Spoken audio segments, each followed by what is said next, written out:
সুপ্রসিদ্ধ একটা আয়াত, যেটা আপনারা বিপদে বললে পড়েন। বর্তমান আমাদের উপদেষ্টার নামও, যিনি প্রধান উপদেষ্টা, উনার নামে নামে এই দোয়া। কথা বুঝতেছে? এই ডক্টর ইউনুস থাকাকালীন অবস্থা যারা অতীতে অন্য দল করছে, এরা যে বিপদে পড়ে দোয়াটা পড়ব, এই দোয়াটাও বর্তমান সরকারের নাম। কথা বুঝতেছেন নি? ফানাদে চাইব যে আমরা এখন খতমি ইউনুস পড়ি, কিন্তু এখানে তো ইউনুসের নাম হই। আমরা শেখ হাসিনা যদি চিন্তা করে যে আমি একটু খতমি ইউনুস পড়ি, যেহেতু আমি বিপদ আছি, গিয়া দেখবো এটা ইউনুসের নাম লই আর দোয়া করতে হইতেছে। বেচারি মহা সমস্যাত আছে, যে অন্য কেউ বইতো দিলি দোয়াটা পড়তাম, কিন্তু এমন এক নাম লইয়া বইছে, যতবার জব্ব ততবার ডক্টর ইউনুসের চেহারা শৈল বাঁচবো, ঠিক নেই, চোখে বাঁচবো। আপনারা এই সূরাটার এই আয়াতটা আপনাদের কাছে পরিচিত, কেউ বিপদে বললেও ওই সূরাটা, এই আয়াতটা পড়েন। আসুন এই আয়াতে আল্লাহ কি বলছে, কি ঘটনা এখানে আছে, এগুলো আমরা একটু জানার চেষ্টা করি। আমি 87 নম্বর আয়াতটা তেলাওয়াত করছি। এই আয়াতে আল্লাহ একজন মাছওয়ালার ঘটনা বর্ণনা করছে। কার ঘটনা? মাছওয়ালা। মাছওয়ালা কারণ নাম না, মাছওয়ালা একটা উপাধি। যেমন কেউ যদি সিএনজি চালায়, তার এটা হ্যাঁ সিএনজিওয়ালা, রিক্সা চালাইলে রিক্সাওয়ালা, মোটর সাইকেল চালাইলে বাইকওয়ালা। এরকম বাদাম বিক্রি হলে হয় বাদামওয়ালা, আসলে কি বেটার নাম বাদামওয়ালা। ওই যেটা যে কাজ করে এটা লইয়া উপাধি দেয়। আমার এটা হ্যাঁ আশরাফি, কিন্তু আমার নাম না ডাকে আমার আশরাফিটা, আসলে আশরাফি এটা আমার নাম না, কিন্তু ডাকে আমার আশরাফি। যার মাছওয়ালা, ওনার নাম মাছওয়ালা না, কিন্তু এটা ওনার উপাধি। ওনার নাম হলেন হযরত ইউনুস আলাইহিস সালাতু ওয়াস সালাম। ইউনুস নবীর আল্লাহ মাছওয়ালা বলে ডাক দিছে। সাহিবিল হুদ, মাছওয়ালা। উনি মাছের ব্যবসাও করতেন না, মাছ চাষও করতেন না, কিন্তু উপাধিটা মাছওয়ালা ফলল কেন, এটা আমরা মনোযোগ দিয়ে শুনলে বুঝতে পারব। দ্বিতীয় আপনারা মনোযোগ, হ্যাঁ হ্যাঁ ফুলায় ইনা ব্যাটটাও করে এ যদি বয়স একবারে ছুটো না, হাসে করে এখানে কি হাসির কথা কইতেছি? হাসির কথা হইতো না বেশি, হাসাহাসি করা বন্ধ করে না, মনোযোগ দেন। বলুন, মাছওয়ালা কি নবীর নাম না উপাধি? উপাধি। তা আল্লাহ ওনার মাছওয়ালা বলল কেন, এইটার ভিতরে আলোচনা আছে। আল্লাহ কয় মাছওয়ালা, মাছওয়ালার ঘটনা এটার ভিতরে আছে। আসুন আমরা আগের থেকে শুনি যে আল্লাহ মাছওয়ালা নাম কেড়ে ফেলেন। ইউনুস আলাইহিস সালাতু ওয়াস সালাম নিনুয়া নামক শহরে বাস করতেন। এই শহরটার মধ্যে 4 লক্ষ মানুষ ছিল, আর উনি কালেমার দাওয়াত দিত। এই শহরে মানুষ ছিল 4 লক্ষ। তো উনি যে কালেমার দাওয়াত দিত, একদিন 2 দিন দিছে না, প্রায় 40 বছর কালেমার দাওয়াত দিছে। 40 বছর কালেমার দাওয়াত দিছে। 40 বছর কালেমার দাওয়াত দিছে ঠিক, কিন্তু আশ্চর্যের ব্যাপার হলো 40 বছরে একটা লোকও কালেমা পড়ছে না। চিন্তা করেন এটা কত ভালো মানুষ। 40 বছর একজন আল্লাহর পয়গম্বরে দাওয়াত দিছে, একটা মানুষেও কালেমা পড়ছে না। শুধু কালেমা পড়ছে না এতটুকু হলে তো ভালোই ছিল, উল্টা ইউনুস নবীরে মারতে মারতে রক্তাক্ত করছে। কেমন জাতি, নবীরে মারছে। কালেমার দাওয়াত দিতে গিয়ে উনি অনেক নির্যাতনের শিকার হয়েছে, অনেক মারধর করছে। একদিন 2 দিন না, 40 বছর কালেমার দাওয়াত দিল, একটা মানুষও কালেমা বলল না। এমন এক জাতি। ইউনুস নবী এক পর্যায়ে আল্লাহর কাছে হাত তুললে, আল্লাহ কোন জাতির কাছে বাড়াইল, কালেমা তো পড়ুই না, উল্টা আমার মারধর করে, আমার যেখানে পাই কেন মারে রক্তাক্ত করে। ইতার ভিতরে তো ভয় দয় নাই, আপনি একটু এদের ব্যাপারে ব্যবস্থা নেন। আল্লাহ বুঝতে পারছে যে ইউনূস নবী রাগ করছে। আল্লাহ হয় আপনি রাগ করেন না, এদেরকে একটা ভয় দেখান। আপনি গিয়া বলেন যে তোমরা যদি কালেমা না পড়ো তাহলে তোমাদের উপরে গজব দিবে আল্লাহ। ইউনূস নবী এদের কাছে গেছে, তার সম্প্রদায়ের কাছে গিয়া বলল যে আমি তোমাদেরকে 40 বছর ধরে কালেমার দাওয়াত দিতেছি, একত্ববাদী খোদার দাওয়াত তোমাদের কাছে পৌঁছাইতেছি, কিন্তু তোমরা কালেমা গ্রহণও করো না, উল্টা আমার উপরে তোমরা নির্যাতন করতেছ। আমার আল্লাহ স্পষ্ট ঘোষণা দিছে, তোমরা যদি কালেমা না পড়ো আল্লাহর পক্ষ থেকে তোমাদেরকে পাকড়াও করবে, তোমাদের উপরে গজব আসবে। এখনো সময় আছে, তোমরা কালেমার দাওয়াত গ্রহণ করো। এই কথা বলার পরে রিকিতাও টমটম এবারে এখানে হারিয়ে একের চালাইছে। এখন এটা দৌড়াই দেন একজনে, কেন হারিয়ে বিরক্তি লাইন। মনোযোগ দেন আপনারা, সব ছায়া রয়েছে এইদিকে। ইউনূস আলাইহিস সালাতু ওয়াস সালাম তার সম্প্রদায়ের কাছে গিয়া বলছে যে রে, তোমরা যদি কালেমার দাওয়াত গ্রহণ না করো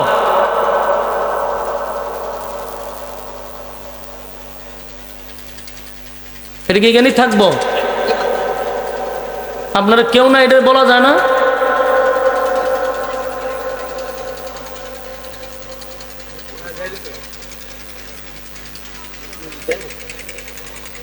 চিন্তা করেন, মনোযোগ দেন, শেষ তো কথা বন্ধ করেন। ইউনূস আলাইহিস সালাতু ওয়াস সালাম ওনার সম্প্রদায়ের কাছে গিয়া স্পষ্ট আল্লাহর পক্ষ থেকে এই কথাগুলি জানাইছে, কালেমা যদি তোমরা গ্রহণ না করো গজব কিন্তু তোমাদের উপরে আসবে।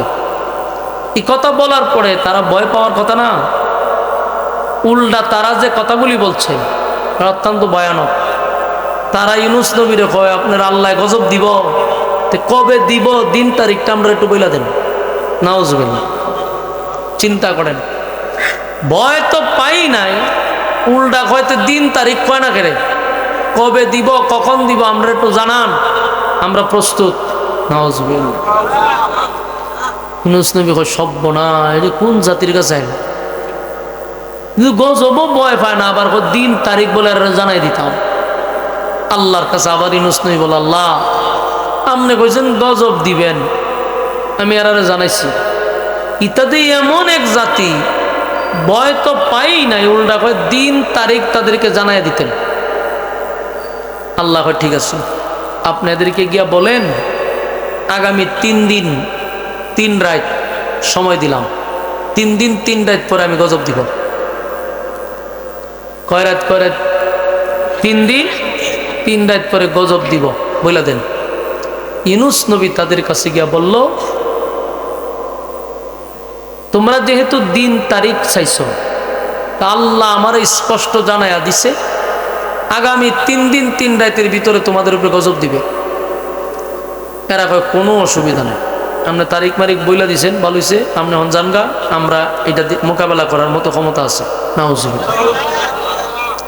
ইউনূস নবী কয় সর্বনাশ, এটা তো পরিবর্তন হইতো না, দিন তারিখও বইলা দিলাম, এরপরও ভয় পায় না, এই জাতি পরিবর্তন হওয়ার সম্ভাবনা নাই, নির্ঘাত আল্লাহ এর উপরে গজব দিব, সুতরাং আমি চলে যাই। ইউনূস নবী ওনার স্ত্রী এবং ওনার 2 সন্তান লইয়া গেছে শহর সাইরা আরেক শহরে গেছে। না তখন যেত না, কারণ এটা নবীদের সিস্টেম, যেখানে গজব আসতো নবীরা এই জায়গায় থাকতো না, জায়গা সাইরা দিয়া আরেক জায়গায় চলে যেত, আল্লাহ তাদেরকে নিরাপদে নিয়ে যেত। ইউনূস নবী তার স্ত্রী এবং সন্তান নিয়ে অন্য একটা শহরে গেছে। আর এইদিকে এরা দিন তারিখ শোনার পরেও এদের ভিতরে কোনো ভয় নাই, একদিন চলে গেছে, এক রাতও চলে গেছে। তো এদের একটা সিস্টেম ছিল কি, প্রতিদিন সকালবেলা এরা ইউনুস নবীর বাড়িতে গিয়ে ইউনুস নবীর উপর অত্যাচার করত। এটা রুটিন ছিল, প্রতিদিন ইউনুস নবীর বাড়িতে গিয়ে ওনারে অত্যাচার করত অথবা গালমন্দ কইরা প্রতিদিন সকালে এরা রুটিন।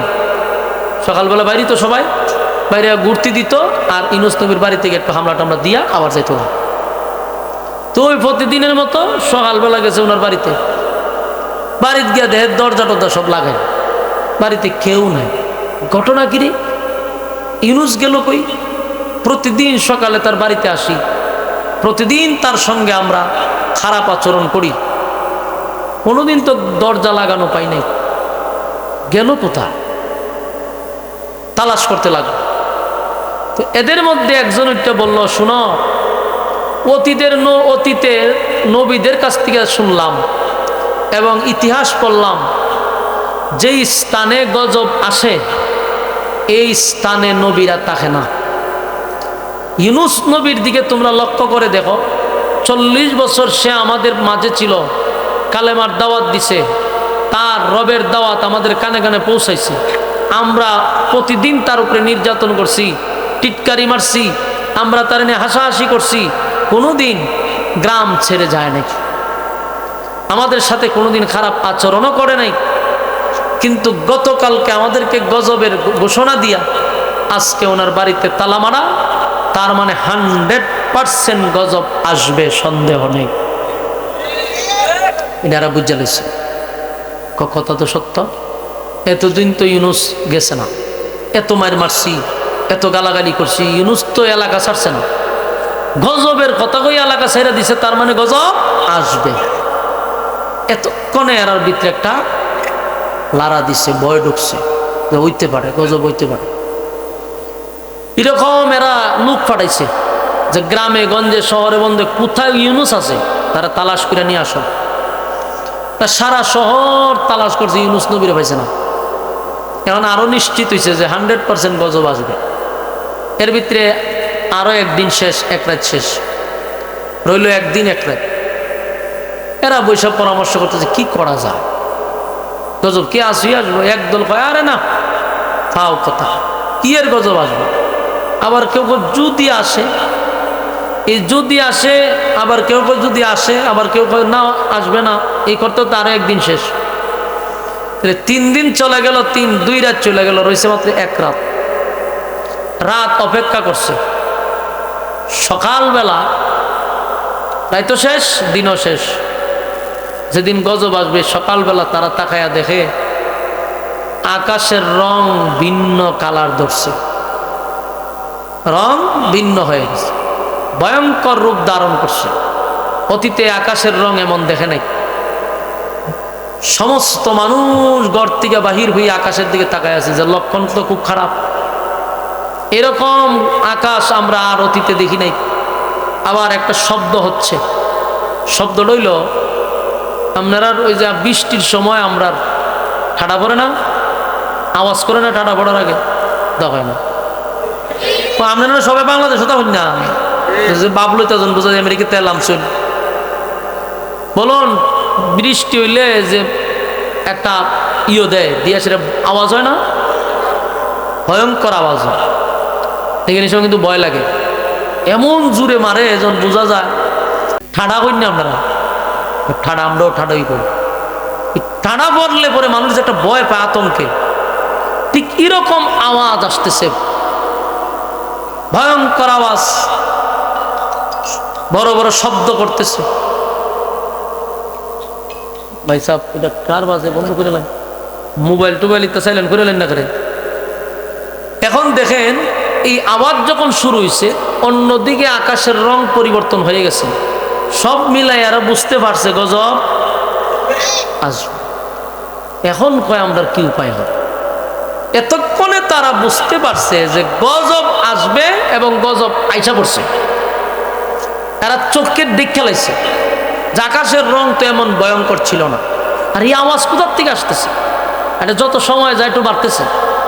এরা ভয় পাইছে, শুধু শেষ না, এরা কান্না শুরু করছে যে এখন কি করি, কে বাঁচাবে, এটা তো মোকাবেলা করা সম্ভব না।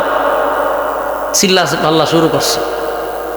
এই পরিস্থিতিতে তারা বুঝতে পারছে গজব দেখে লাইছি আমরা চোখে। তাই নিনুয়া নামক শহরের মানুষ ঘর থেকে বাহির হইয়া সব খালি মাঠে দাঁড়াইছে। দাঁড়ায় এখন আমরা করণীয় কি, আমরা এখন কি করব?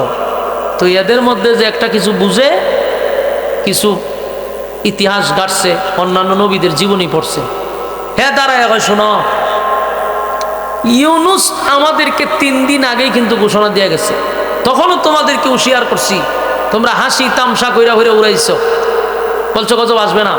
দেখো আকাশের দিকে তাকাইয়া, এরকম আকাশ কি কখনো দেখছো না? এমন শব্দ ভয়ঙ্কর আওয়াজ কোনোদিন শুনছো না? তাহলে অপেক্ষা করো, কিছুক্ষণ পরে মাটির সাথে আমাদেরকে মিশানো হবে। এখন কয় আমরা কি করবো, এখন কি করবা? ইউনুস কই, ইউনুস রে তুখা, বলো ইউনুস রে তুখাইয়া রাখছি না, পুরা শহর বন্দর গ্রাম যা আছে চিরুনি অভিযান দিছি, কাম হইতো না, উনি চলে গেছে। আল্লাহ ধরছিনি কথা হয় না। وَظَنُّونَ إِذْ ذَهَبَ مُغَاضِبًا فَظَنَّ أَن لَّن نَّقْدِرَ عَلَيْهِ আল্লাহ রাব্বুল আলামিন বলেন, মাসওয়ালার ঘটনা তোমরা শোনো। মাসওয়ালার ঘটনা আল্লাহ বর্ণনা করতেছে। মাসওয়ালার ঘটনা শোনো। নিনুয়া নামক শহরের মানুষ আকাশের রং দেখার পরে তারা বুঝতে পারছে গজব আমাদের খুব কাছাকাছি। যেই পরিমাণ আওয়াজ, গজব আমাদের কাছাকাছি চলে আসছে রে, খেয়ে আজকে আমাদের পাশে দাঁড়াবে, এই গজবের মোকাবেলা কে করবে? এদের মধ্যে একজনে দাঁড়ায়, কেন খুব চিল্লাপাল্লা করছিলা, তোমরা মোকাবেলা করবা, করো না? আমরা বুঝতে পারি নাই। এবার কান্দে আর কয়, হায় হায়, ইউনুস 40টা বছর আমাদের দাঁড়ে দাঁড়ে ঘুরছে, 40টা বছর একা দ্বারা তার রবের দাওয়াত আমাদের কানে কানে পৌঁছাইল।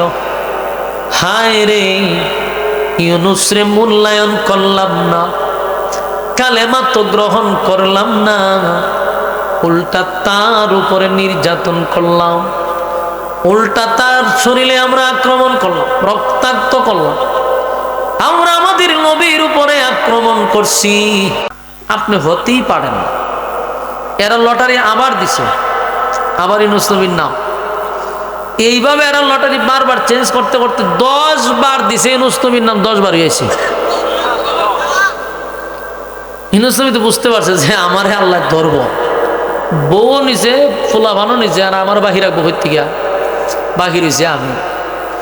আল্লাহ হয় আমি পাকড়াও করছি, জাহাজের মালিক সহ সবাই, হুজুর বহুত চেষ্টা করছে আপনার বাঁচাইবার লাগে, বারবার আপনার নামই আইতে মাফ করে দিয়ে নাই, ধর হুজুরে ধর, হাতে পাও ধর। এরাও বলে দইরা ইডাল দিয়ে ফেলাই দিছে। যে মাছ সমুদ্রের মাঝখানে যখন ফেলাইছে, পানিত পড়ার আগে এক বড় মাছ ইউনুস নবীর গিলা লিছে। মাছে কি করছে, খাই লিছে। ইউনুস নবীরে মাছের পেটের ভিতরে নিয়ে গেছে। এখন বুঝছেন নি ওনার নাম কেন মাছওয়ালা? মাছের সাথে ওনার সম্পর্কটা কিতা? এর লিগে আল্লাহ কয় সাহিবিল হুদ, মাছওয়ালা। وَظَنُّونَ إِذْ ذَهَبَ مُغَاضِبًا فَظَنَّ أَن لَّن نَّقْدِرَ عَلَيْهِ। এখানে আল্লাহ কয় মাছওয়ালায় যখন রাগান্বিত হইয়া দেশ ছেড়ে বিদেশ যাওয়ার সিদ্ধান্ত নিছে, মাছওয়ালায় মনে করছে তার আমি ফাঁকরাও করতাম না, কিন্তু আমি তারা ফাঁকরাও করছি। এখন আল্লাহ যখন ধরে লিছে মাছের পেটের ভিতরে নিচে, ঠিক বলুন, মাছের পেটের ভিতরে গেলে কেউ বাঁচে, বাঁচার সম্ভাবনা আছে, কিন্তু আল্লাহ কয় মাছরে অর্ডার দিছি পেটে নেওয়ার জন্য, কিন্তু মাছওয়ালারে পেটের ভিতরে ঢুকাইছি মাছরে কইয়া, হজম করার সুযোগ দিছি না। কথা কি বুঝতেছেন? সমস্যা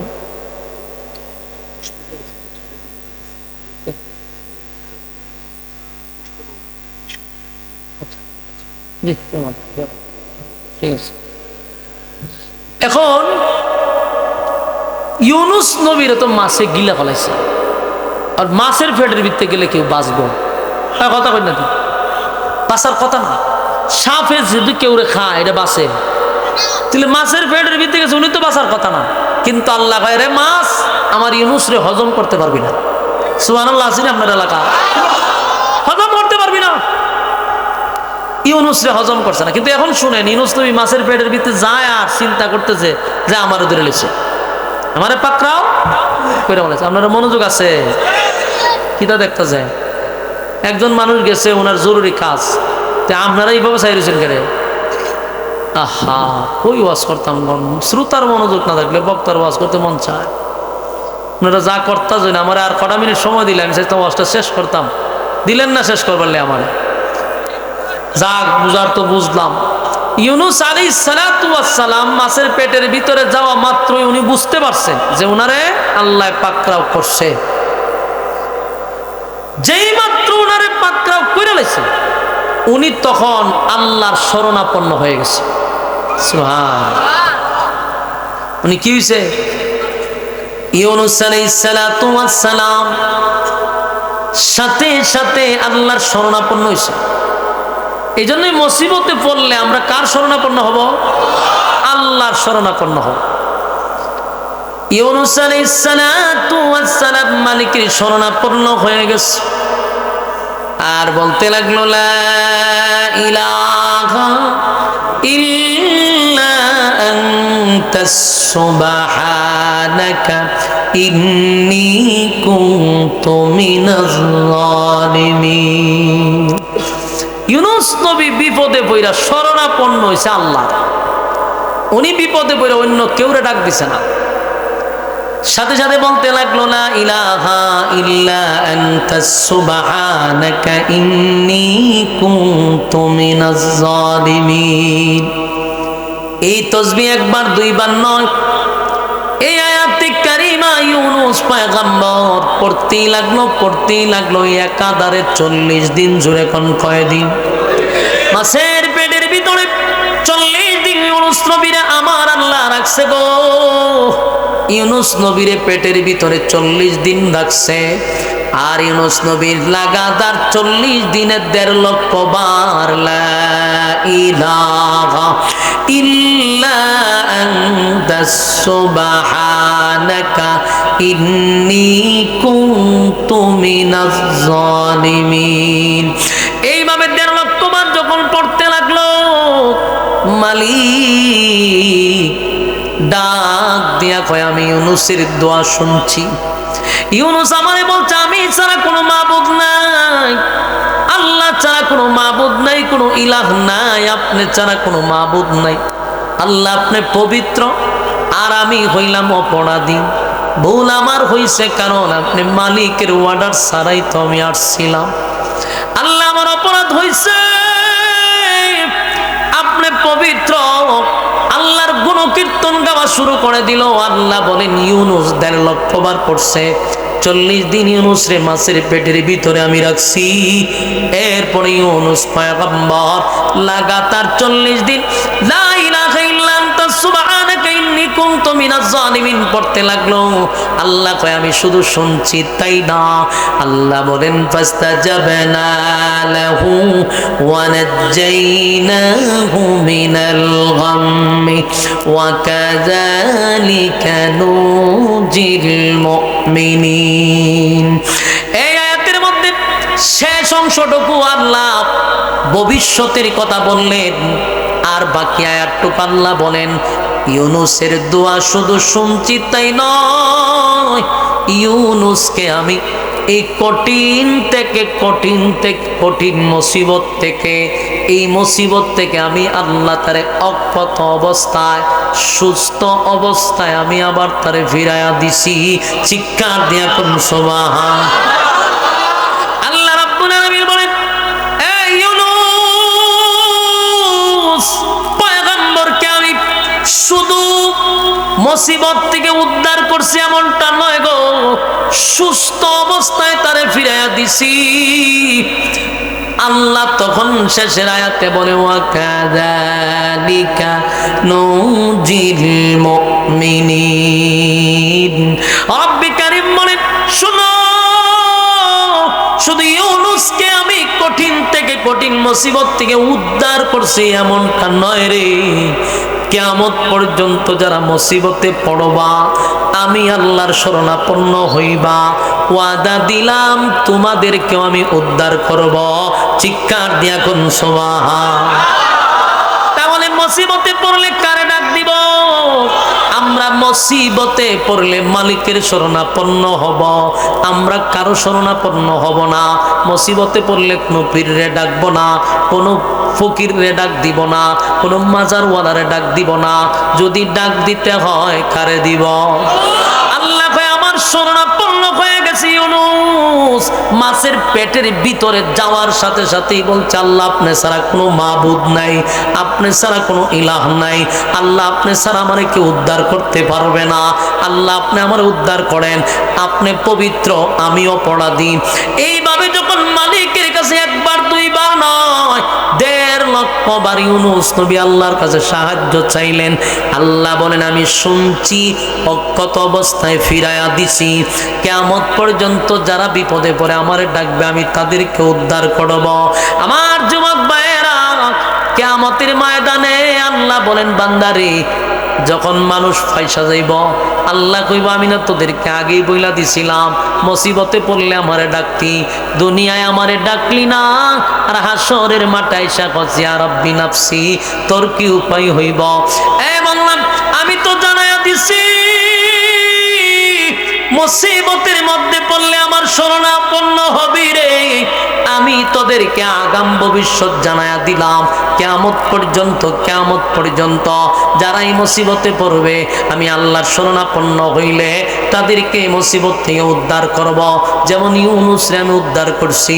ইউনূস আলাইহিস সালাতু ওয়াস সালাম মাছের পেটের ভিতরে ছিল, মাছটা সাগরের তলদেশ পর্যন্ত দৌড়াইছে। আল্লাহ মাছের পেটের ভিতরে এত ব্যথা সৃষ্টি করে দিল রে, ব্যথার কারণে মাছ সাগরের চতুর্দিকে দৌড়াইতে ইউনূস নবীরে আইনা একটা মরুভূমির জায়গায় উগলায়া ছেড়ে দিছে। কিন্তু আমার মালিকের কত মায়া, ইউনূস নবী যে মরুভূমির মধ্যে শুয়ে গেল, রৌদ্র লাগলে ইউনূস নবী সহ্য করতে পারবে না। মাছটারে এমন একটা জায়গায় আনছে, এমন একটা জায়গায় বাহির করছে, ওই জায়গায় খেজুর গাছ ছিল। আল্লাহ কুদরতি ভাবে খেজুর গাছের সামনে না ইউনূস নবীরে রাখছে। ইউনূস নবীটা দাঁড়াইতে পারে না, বসতে পারে না। ৪০ দিন মাছের পেটের ভিতরে তো বাঁচার কথা না, আল্লাহর কুদরতে বেঁচে ছিল, কিন্তু এখন শরীরটা অনেকটা দুর্বল, তাই শুয়ে আছে। খেজুর গাছের পাতার জন্য আল্লাহর কুদরতে ডাইরেক্ট রৌদ্র তার শরীরে লাগতে দেয় না। এমন ভাবে এখানে শুয়ে থাকার পরে খানার প্রয়োজন, পানির প্রয়োজন। আল্লাহ খেজুর গাছের খেজুর পাকাইয়া ইউনূস নবীর সামনে ফলায়। ইউনূস নবী সেখান থেকে কুড়াইয়া খায়, শরীরে শক্তি হইতেছে। মিষ্টি পানির ব্যবস্থা করে দিছে। ইউনূস নবী পানি পান করে খেজুর খাওয়ার পরে সুস্থ হয়ে গেছে, শরীরে শক্তি ফিরে আসছে। এবার ইউনূস নবী কিন্তু মাছের পেটের ভিতরে গিয়া পরীক্ষা দিছে। আমার আল্লাহ কিন্তু পরীক্ষা নিছে, কথা বুঝতেছেন? ইউনূস নবীর উপরে পরীক্ষা চলছিল। ইউনূস নবী পরীক্ষায় মনে করেন ৯৯ পাইল, কিন্তু সুস্থ হওয়ার পরে ইউনূস নবী সিদ্ধান্ত নিছে আল্লাহ আর আমি নিনওয়া নামক শহর ছাড়ব না, আপনার হুকুম ছাড়া কোথাও বাহির হব না। আমার অপরাধ ছিল আল্লাহ, আপনি পবিত্র, আমারই অপরাধ ছিল। আমি আবার সিদ্ধান্ত নিছি নিনওয়া নামক শহরে গিয়া আমি কালেমার দাওয়াত দিব। এতে যদি তারা আমারে হত্যা করে আমি শাহাদাত বরণ করব, কিন্তু আপনার অর্ডার ছাড়া সামনে বাড়াবো না। আল্লাহ কয় দিছিলাম ৯৯, এখন দিলাম 100। সুবহানাল্লাহ। ডিভিশনে পাস করছে। আল্লাহ কয় আমার ইউনূস পরীক্ষায় পাস করছে। ইউনূস সিদ্ধান্ত নিছে নিনওয়া নামক শহরে গিয়ে আবার দাওয়াত দিবে। এতে যদি তারা হত্যা করে কোনো অসুবিধা নাই, কিন্তু দিনের দাওয়াত উনি চালায়া যাবে। ইউনূস নবী যখন রওনা দিছে, রাস্তা দিয়া যখন রওনা দিছে, নিনওয়া নামক শহরের উদ্দেশ্যে রওনা দিছে রে, হঠাৎ করে পিছন দিয়ে একজন ডাক দেয়া হয়, ওগো আল্লাহর পয়গম্বর একটু দাঁড়ান। ইউনুস নবী আশ্চর্য হয়ে গেছে, ঘটনা কি রে, আমার আল্লাহর নবী হয়ে ডাক দেয়। 40 বছর আমি কালেমার দাওয়াত দিছি, রক্তাক্ত হইছে, আমার কেউ নবী বলে ডাক দেয় না, আমার কেউ পয়গম্বর বলে ডাক দেয় নাই গো। আজকে আমার কে রে পয়গম্বর বইলা ডাক দিলি, নবী বইলা ডাক দিলি। ইউনুস নবী আশ্চর্য হয়ে গেল, কে মরুভূমিতে আমারে আল্লাহর পয়গম্বর বইলা ডাক। এমনি তাকায়া দেখে একজন লোক ডাক দেখ, হুজুর আপনি আল্লাহর পয়গম্বর, আমি আপনার অপেক্ষায় অনেক দিন ধরে ঘুরতেছি। সুবহানাল্লাহ। ইউনুস নবী কয়, আমি যে আল্লাহর পয়গম্বর তুমি কেমনে জানলা? বলে জানি নাই, আমার আল্লাহ জানাইছে। সুবহানাল্লাহ। আপনি একটু দাঁড়ান, সুসংবাদ আছে। ওই লোকটা দৌড়াইয়া ইউনুস নবীর কাছে ওনার ছোট ছেলেটারের সামনে দাঁড় করাইছে। আরো জোরে এখন সুবহানাল্লাহ। ইউনুস নবী আশ্চর্য হয়ে গেছে, এই ছেলেরে তো পানির স্রোতে নিয়ে গেছিল, এই ছেলে তো বাঁচার কথা না, থাকার কথা না। ইউনুস নবী ছেলেরে দেখে জড়ায়া ধরছে। হারানো সন্তান যদি কেউ ফিরে পায়, এটার আনন্দ কি আমি ওয়াজ কইরা বুঝাইতে পারবো? হারানো সন্তান ফিরে পাইছে। ইউনুস নবী বলেন, হায় হায়, আমার কলিজার টুকরা রে কে আইনা দিল রে, পানির স্রোতে না বাসায় আনিছিল। এমনি লোকটা হুজুর আমার কাছে যে আইনা দিছে, উনি বইলা গেছে এটা আল্লাহর পয়গম্বরের আমানত, সাবধান বেয়াদবি করবি না। আমি সেদিন থেকে বুঝতে পারছি আপনার আল্লাহর পয়গম্বর, আমি আপনার রবের উপরে ঈমান আনছি। আপনি পয়গম্বরের তালাশে আমি দিন রাত ঘুরাই আপনারে পাই না। নবীজি তার সন্তানরে কোলে লইয়া চুমা দেয় আর বলে, আমার হারানো সন্তান আমার মালিক ফিরায়া দিছে।